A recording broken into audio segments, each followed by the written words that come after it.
Hello, in this video I am going to show how to install Ubuntu 21.10.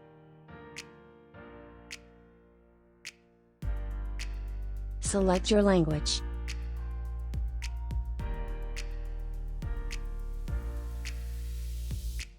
Select your keyboard layout.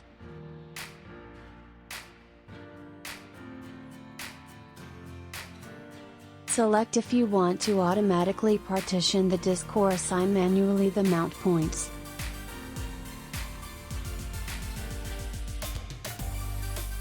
Select where you want to install Ubuntu.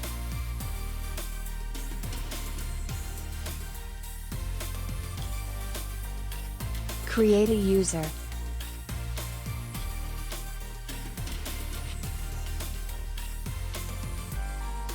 Set your password.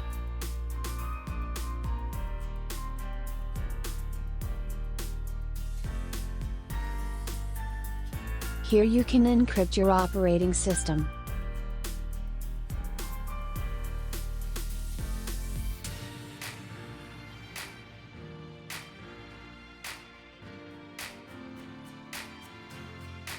Thank you for watching the video, and please help the channel by sharing, leaving a like and subscribing.